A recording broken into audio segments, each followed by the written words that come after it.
Most people were never taught how to read the Bible.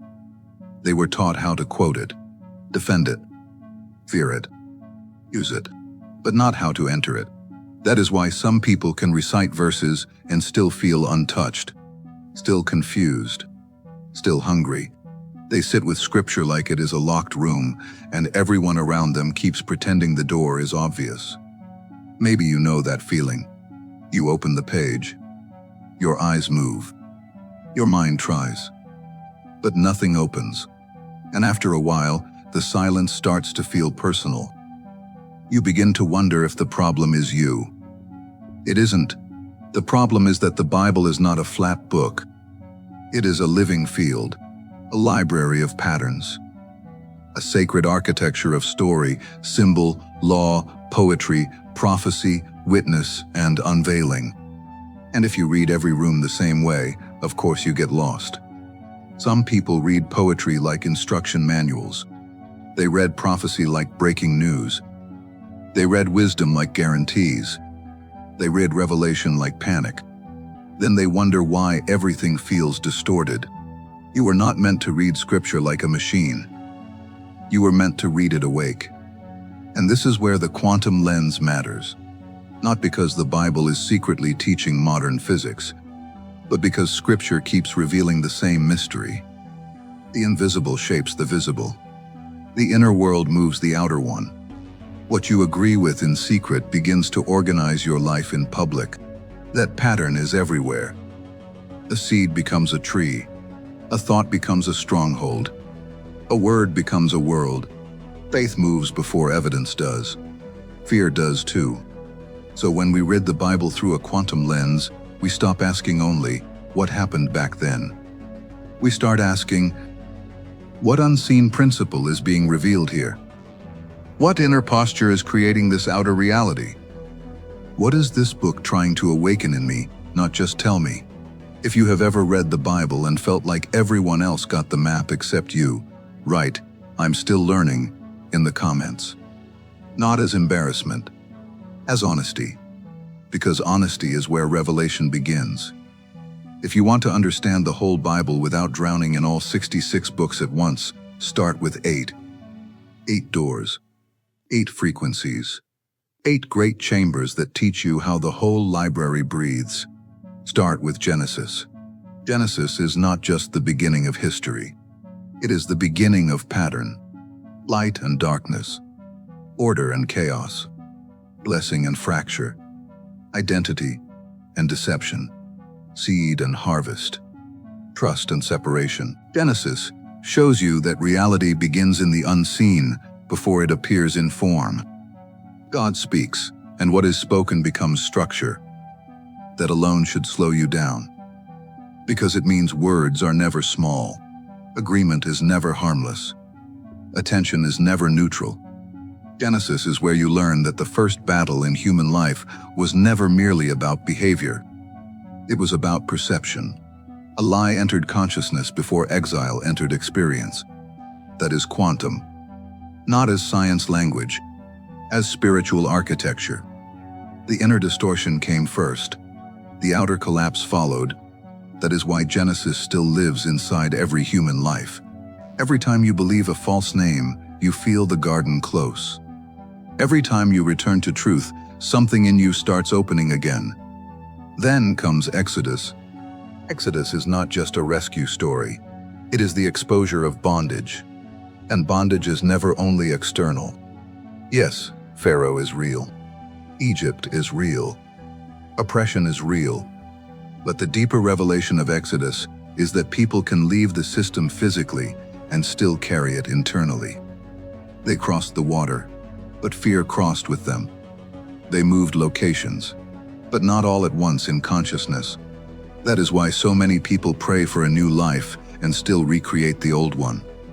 They escape the place, but not the pattern.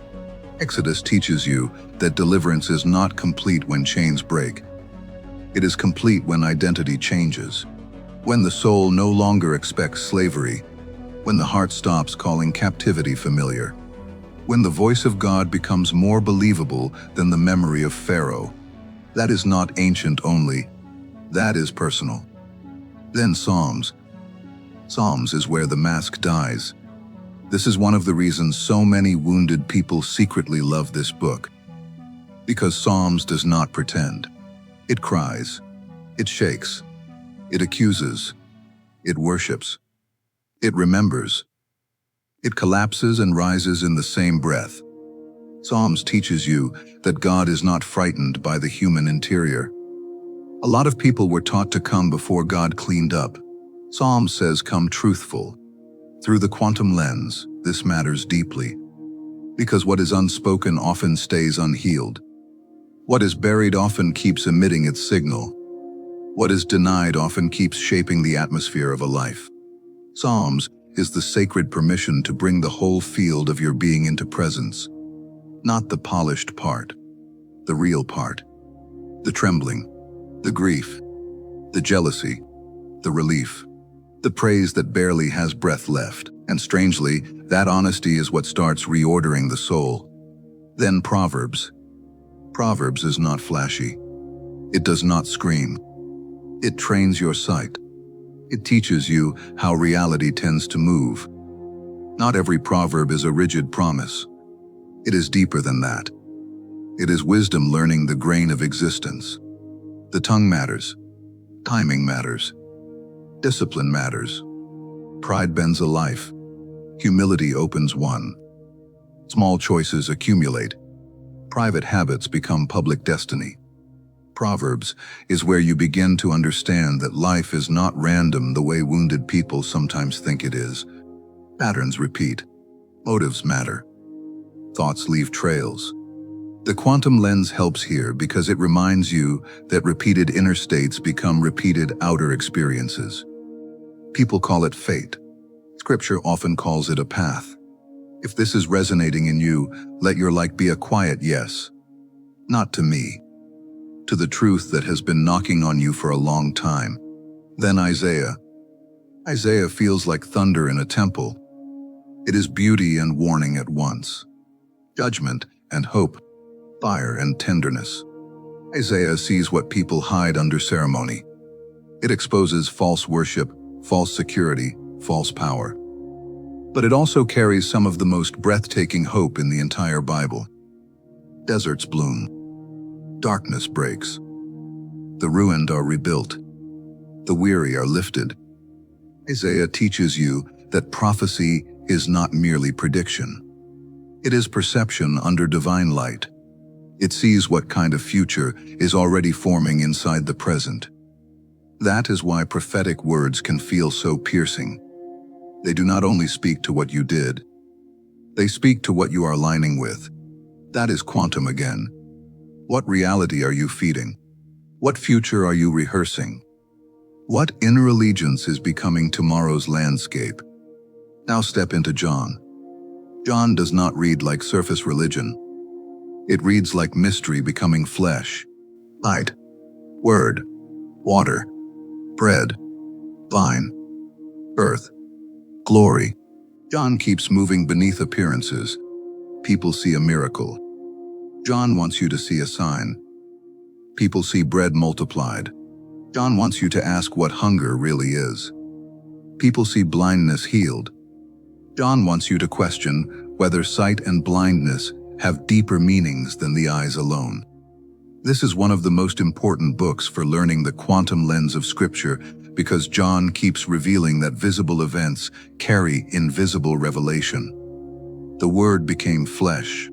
Stop there. That is one of the deepest sentences ever spoken. Meaning entered matter. Eternity stepped into time. The unseen clothed itself in form. That changes how you read everything. Because now Scripture is no longer just information about God. It is invitation into union, into perception, into a way of seeing life from the inside out. And right here, in the middle of this journey, I want to place something gently before you.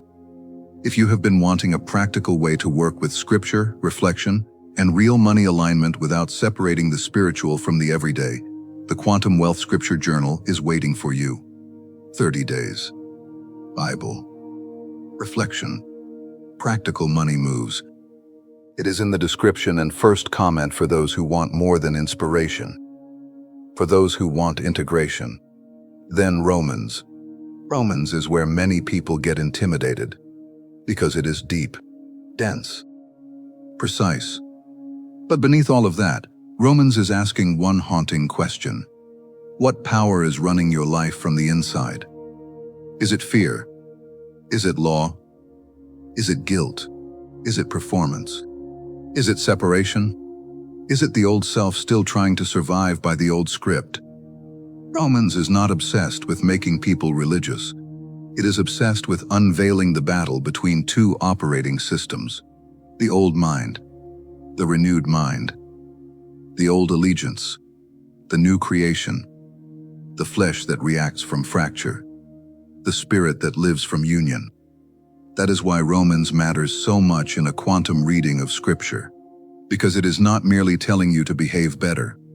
It is revealing that transformation happens when your inner law changes, when what governs you changes, when the center changes, when the story you obey changes. And finally, Revelation. This book has been used to terrify people who were never taught how to hear symbol. So they read beasts and forget empires. They read images and miss patterns. They read fear and lose the unveiling. Revelation is not noise. It is exposure. It tears the mask off false power. It reveals how systems seduce, how empire imitates the sacred, how spectacle manipulates the soul, how the loudest thing in the room is not always the highest thing. Revelation trains spiritual discernment. It says not everything shining is holy. Not everything dominant is eternal. Not everything collapsing is defeat. And in the middle of all that cosmic imagery stands the deepest contrast of all: the beast and the lamb. Control and surrender. Violence and witness. Imitation glory and true authority. Revelation teaches you to look beneath appearances until you can tell the difference. Now take a breath and see what these 8 books have done. Genesis teaches pattern. Exodus teaches liberation. Psalms teaches honesty. Proverbs teaches alignment. Isaiah teaches vision. John teaches embodiment. Romans teaches inner renewal. Revelation teaches discernment. That is how Scripture starts opening. Not when you force every verse to say the same thing, but when you honor the kind of book you are reading. When you ask what layer of reality it is addressing. When you stop treating the Bible like a bag of quotes and start hearing it as a living world. This is the mistake so many people made. They were handed sacred text without sacred reading. They learned chapter numbers, but not spiritual perception. They learned doctrine, but not depth. They learned what to repeat, but not how to listen. And listening is everything, because the Bible is not just trying to give you answers.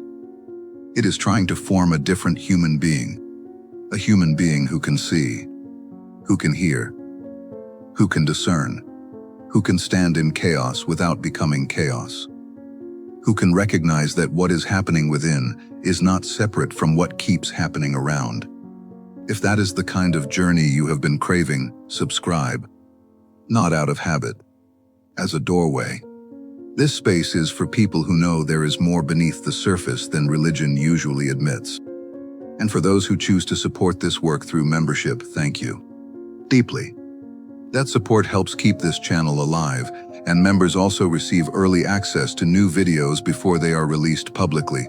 There is one more thing you need to hear. Reading the Bible with a quantum lens will not always comfort you. Sometimes it will expose what you have been feeding, what you have been fearing, what you have been calling faith that was really control, what you have been calling wisdom that was really self-protection. But that exposure is mercy. Because once you can see the pattern, you are no longer trapped inside it. And maybe that is the real reason so many people struggle with Scripture. Not because it is too hard, but because nobody taught them that the Bible is not just meant to be studied. It is meant to be entered. Like a mirror, like a fire, like a gate. like a field of living signal waiting for the right kind of attention. So here is the question I want to leave in your spirit. What if the Bible never felt closed? What if you were simply taught to read living words in a dead way? Send this to someone who has been hungry for God but tired of shallow answers. Someone who still senses there is something alive in Scripture, even if they have not known how to touch it yet. Because some messages are too needed to keep to yourself.